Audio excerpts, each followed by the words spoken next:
रजत की शादी की तैयारियां जोरों पर थीं और पूरे घर में उत्सव का माहौल था। हल्दी की रस्म का दिन आ गया था और घर को बहुत ही सुंदर तरीके से सजाया गया था। रजत के माता पिता और दोनों बड़े भाई भी सजावट का आनंद ले रहे थे। रजत परिवार में सबसे छोटा था। उससे बड़े उसके दो भाई थे, अनिल और सुनील। अनिल की पत्नी सुमन थोड़ी कम पढ़ी लिखी थी, इस वजह से उसे परिवार में कम महत्व दिया जाता था। सुनील की पत्नी पूजा पढ़ी लिखी थी, इस वजह से सब लोग पूजा को बहुत महत्व देते थे। माँ, एक बात का ध्यान रखना, मेरी हल्दी की सारी रस्मों में सुमन भाभी को थोड़ा दूर रखना। अरे यार, उन्हें कुछ आता तो है नहीं, पता चले बीच में कोई गड़बड़ कर देंगी तो और मूड खराब हो जाएगा। हाँ हाँ, तू चिंता मत कर। सुमन, इधर आ जरा। जी माँ जी। देख, रजत की शादी है, वो चाहता है तू हल्दी की रस्म में ज्यादा बीच में ना आए, इसलिए हल्दी की रस्मों की सारी जिम्मेदारी मैं पूजा को दे रही हूँ। पूजा बहू, तुम यही रजत के पास रहो। तुम्हारे देवर की शादी है और वो चाहता है कि तुम हल्दी की सारी रस्में पूरी करो। मेहमान आने शुरू हो गए, सब कुछ तुम्हें ही देखना है। जी माँ जी, मैं अपने देवर जी के साथ ही रहूंगी। देवर जी, आप चिंता मत करो, आपका हल्दी का फंक्शन बेस्ट होगा। ये देखिए, मैंने कैमरामैन को भी बुला लिया है और अपने बढ़िया वाले फोन से मैं अच्छी अच्छी फोटोज और वीडियो भी बना लूंगी। भाभी, फोटोज और वीडियोज ना प्रियंका को भी भेज देना, वो भी मुझे अपनी हल्दी की फोटोज वीडियोज भेजेगी। आप टेंशन मत लो देवर जी, मैं सब कुछ करूंगी। आपकी होने वाली बीवी यानी कि मेरी देवरानी को भी सब कुछ भेज दूंगी। हल्दी का फंक्शन शुरू होने वाला था। अब सुमन को तो फंक्शन में रहने के लिए मना कर दिया था, इसलिए सुमन दूसरे कामों में लग गई। क्या हुआ सुमन बहू, तुम्हारे देवर की शादी है, देवर की हल्दी की रस्म शुरू होने वाली है और तुम यहाँ रसोई के कामों में लगी हुई हो। अरे जाओ, अपने देवर को हल्दी लगानी शुरू करो। आंटी जी, वो रसोई में भी तो सब कुछ देखना है। मेहमान आ जा रहे हैं और फिर देवर जी के पास मेरी देवरानी पूजा बैठी है, वो वहाँ का संभाल रही है, इसलिए मैं रसोई में देखने लग गई। आप फंक्शन में पहुंचिए, मैं सबके लिए नाश्ता कोल्ड ड्रिंक लगवा रही हूँ। अरे शीला, तू जानती नहीं है सुमन को, अपने ससुराल में कोई महत्व ही कहाँ देता है, सब छोटी बहू को ही महत्व देते हैं क्योंकि वो पढ़ी लिखी ज्यादा है ना। सुमन भाभी, ताई जी ने ये हल्दी भेजी है, आप कटोरे में निकाल लो, वहां आंगन में रखनी है।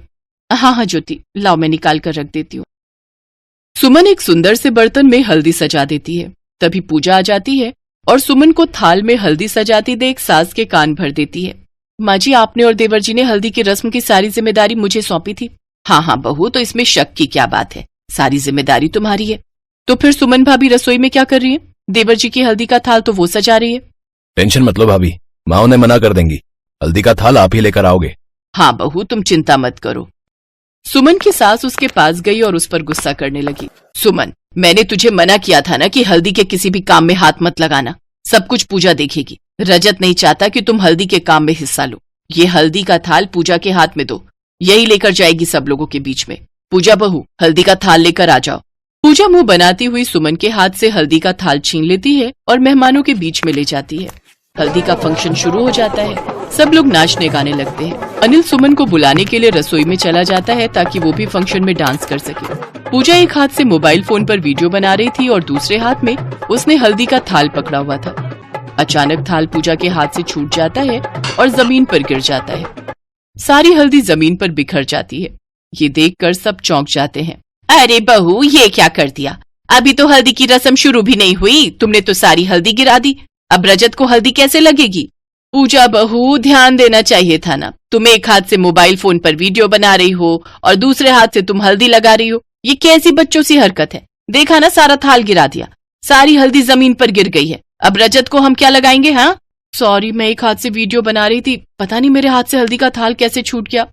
बहू, ध्यान देना चाहिए था ना। अब बताओ, रजत को हल्दी कैसे लग पाएगी? माँ, हल्दी के बिना भी तो रस्म पूरी हो सकती होगी ना। कोई बात नहीं, मैं हल्दी के बिना ही रह लूंगा। तभी सुमन आ जाती है। उसके हाथ में हल्दी से सजा हुआ एक और थाल था।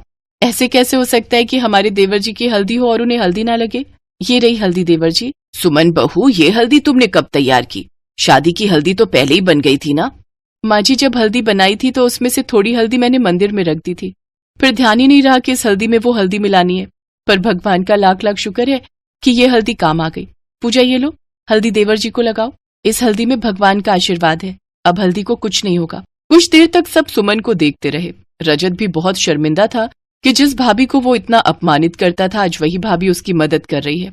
सुमन भाभी, पूजा भाभी के साथ आप भी मुझे हल्दी लगाओ, आप बड़े हो, पहला हक आपका है। हाँ सुमन बहू, जाओ अपने देवर को हल्दी लगाओ। सुमन की आंखों में खुशी के आंसू आ जाते हैं। भगवान की कृपा से आज उसे वही सम्मान मिला जिसकी वो हमेशा कामना करती थी। सुमन और पूजा दोनों मिलकर अपने देवर को हल्दी लगाती है। पूजा भी सुमन को सॉरी बोलती है।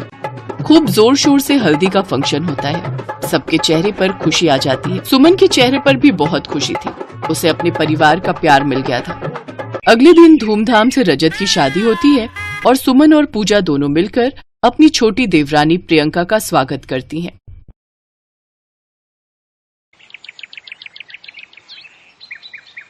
सीमा की दोनों नंदें बंटी और बबली बहुत आलसी और कामचोर थीं। दोनों की 12वीं की पढ़ाई खत्म हो चुकी थी, फिर भी दोनों घर के किसी भी काम में मदद नहीं करती थीं। अरे बंटी बबली, कब तक सोती रहोगी? उठ जाओ। जब से इनके स्कूल खत्म हुए हैं दोनों इतनी आलसी हो गई हैं कि पूछो ही मत। बहू, आज खाने में क्या बना रही हो? माँ जी, बैगन का भरता, चने की दाल, चावल और रोटी। भाभी, मेरे लिए थोड़ी पूड़ियाँ निकाल देना। भरते के साथ मन है और बहुत जोर की भूख लगी है, फटाफट दे दो।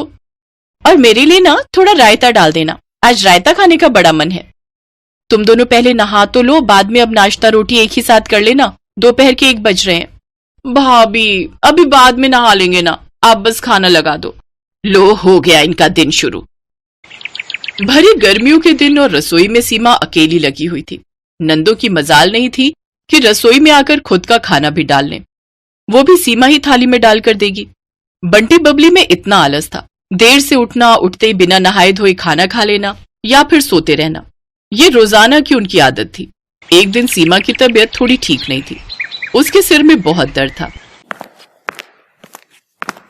बंटी बबली, तुम्हारी भाभी की तबीयत आज ठीक नहीं है, उसके सिर में बहुत दर्द है। खाना मैंने बना दिया है, तुम दोनों घर की साफ सफाई और बर्तन कर लो। बबली, तू झाड़ू लगा, मैं पोछा लगा दूंगी। अभी बस थोड़ी देर रुक जाना, तब तक तू झाड़ू लगा, मैं लगा दूंगी पोछा। हाँ ठीक है, अभी लगाती हूँ, थोड़ी देर बैठ जाओ। ठीक है, वैसे भी तू झाड़ू लगाती तो पंखा बंद कर देती, गर्मी में बैठा नहीं जाएगा। थोड़ी देर बैठ जाना, कर लेंगे। कामचोर बंटी बबली दोनों फिर से बैठ गई। न घर की साफ सफाई हुई, ना ही बर्तन हुए। जब दवाई के बाद सीमा के सिर में थोड़ा दर्द ठीक हुआ तो वो उठी और उसने सारे घर को और रसोई को समेटा। सीमा चाहती तो घर में काम वाली रख सकती थी, पर अभी किशन का काम ठीक नहीं चल रहा था। उसकी काफी फसल खराब हो गई थी, जिस वजह से इस बार आमदनी भी नहीं हुई।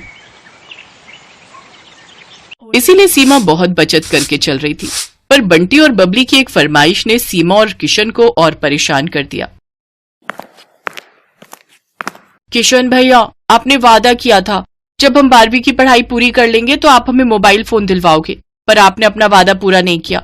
हमें बस मोबाइल फोन चाहिए। हमारे साथ की सारी सहेलियों के पास मोबाइल फोन है, सब शहर से बढ़िया मोबाइल फोन खरीद कर लाई हैं। हाँ भैया, हम दोनों को अलग अलग अपना अपना मोबाइल फोन चाहिए। हम बार बार अपनी सहेलियों को बोलते हैं कि अपना फोन दिखा दो, हम दोनों के पास फोन ही नहीं है। हमें महंगा वाला शहर से मोबाइल फोन लाकर दो, वरना हम दोनों खाना नहीं खाएंगे, भूखे रहेंगे। क्यों बंटी? अरे तुम दोनों ये कैसी शर्तें रख रही हो? तुम दोनों जानती हो मेरा काम अभी इतना सही नहीं है कि मैं एक साथ 2 मोबाइल फोन खरीद सकूं। एक ले देता हूं, तुम दोनों एक से ही। नहीं भैया, अपनी कुछ पर्सनल बातें होती हैं, हम दोनों एक मोबाइल से काम नहीं चलाएंगे। अब कहीं से भी कैसे मर्जी हमें मोबाइल फोन ला कर दो, बस हमने कह दिया। ये तुम दोनों की जिद ना बहुत बढ़ती जा रही है। क्यों अपने भैया को परेशान करती हो? माँ, हम परेशान नहीं कर रहे। हमारी सहेलियों के सामने हमारी भी कोई इज्जत है। हम इतनी बड़ी हो गई हैं और हमारे पास मोबाइल फोन भी नहीं है। ये हमारे लिए बहुत ही शर्म की बात है। अब तो हम दोनों तभी खाना खाएंगे जब मोबाइल फोन हमारे हाथ में होगा। बंटी और बबली ने जिद पकड़ ली कि उन्हें अलग अलग मोबाइल फोन चाहिए। बंटी और बबली दोनों ने ना ही दोपहर का खाना खाया, ना ही रात का। इस वजह से घर में सब बहुत परेशान हो गए और किशन को बंटी और बबली के लिए शहर जाकर नए मोबाइल फोन लाने ही पड़े। अब बंटी बबली के हाथ में अपने अपने मोबाइल फोन आ गए थे तो वो पूरा दिन ही नहीं हिलती थी। बंटी, बबली, पलंग की चादर बहुत गंदी हो रही है, मुझे उतार कर दे दो, मैं कपड़े धोने जा रही हूँ, धो दूंगी, बहुत दिनों से धोई नहीं है। भाभी, आज रहने दो ना, अभी मन नहीं हो रहा उठने का। अब दूसरे कपड़े धो लो, कल दे देंगे। अब पलंग की चादर आपको दे देंगे तो फिर दूसरे बिछाने में टाइम लगेगा, कल धो लेना आप। बंटी बबली, इतना आलस ठीक नहीं है। अब तुम दोनों बड़ी हो गई हो, थोड़ा बातों को समझा करो। कम से कम अपने कमरे को तो साफ रखा करो, बाकी सब तो मैं कर ही देती हूँ। सीमा का बस इतना कहना था कि बंटी और बबली दोनों उससे लड़ाई करने उतर आई। हमें पता है आप हमसे जलते हो, क्योंकि हम दोनों के पास मोबाइल फोन है और आपके भैया ने कभी आपको मोबाइल फोन खरीद कर नहीं दिया, हम दोनों बहनों को दे दिया।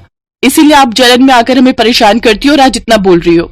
बंटी ठीक कह रही है, जब से हमारे पास मोबाइल फोन आए हैं आप थोड़ी थोड़ी देर में हमें परेशान करने के लिए आ जाती हो। हमें तो लगता है आप जानबूझकर ऐसा करती हो। मुझे तो लगता है आप हमारे मोबाइल फोन पर नजर लगाकर ही रहोगी। बंटी एक काम करते हैं, अपने अपने मोबाइल फोन को ना किसी तांत्रिक बाबा से झाड़ फूक करवा लाते हैं ताकि इनकी नजर ना लगे। क्या पता इनकी नजर लगने से हमारे मोबाइल फोन टूट जाए, फिर तो हमें मोबाइल फोन मिलने से रहे। जरा सी बात कहने पर ही बंटी और बबली ने सीमा को इतना सुनाया कि सीमा की आंखों से आंसू छलक गए और वो कमरे में जाकर फूट फूट कर रोने लगी। बंटी, बबली, तुम दोनों ने ये ठीक नहीं किया। अरे तुम्हारी भाभी है वो, मैं दुनिया से चली गई तो वही तुम्हारी माँ बनकर देखभाल करेगी। उसके साथ ऐसा व्यवहार मत किया करो। कितनी बार बोला है, वो तुम्हारी इतनी चिंता करती है, ये तुम दोनों नहीं जानती हो। माँ, इन्हें क्या पता कि सीमा इनके बारे में कितना सोचती है। तुम दोनों को शायद ये सच पता नहीं है कि ये जो मोबाइल फोन तुम दोनों के हाथ में है आज सीमा की वजह से ही है। उस दिन जब तुम दोनों भूखी प्यासी बैठी थी तब। सुनिए, मेरा ये कंगन बहुत टेढ़ा मेढ़ा हो गया है, अब ये तो मैं इतना पहनती नहीं हूँ, ये ना मुझे हाथ में कसता है, बहुत छोटा हो गया है। एक काम करो, तुम ये कंगन देकर जो पैसे मिलेंगे उसके 2 मोबाइल फोन खरीद कर ले आओ। सुनो, ना मत करना, मैं बंटी और बबली को ऐसे भूखा प्यासा नहीं देख सकती, वो दोनों मेरी छोटी बहनें हैं। जाओ तुम शहर जाकर 2 मोबाइल फोन खरीद लाओ।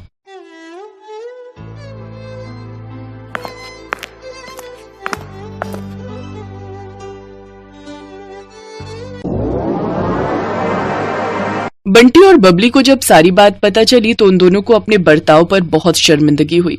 उन दोनों ने सीमा से माफी मांगी। हमें माफ कर दो भाभी, हम दोनों ने आपको बहुत ज्यादा परेशान किया है। आपने हमारे मोबाइल फोन खरीदने के लिए अपने सोने के कंगन बेच दिए।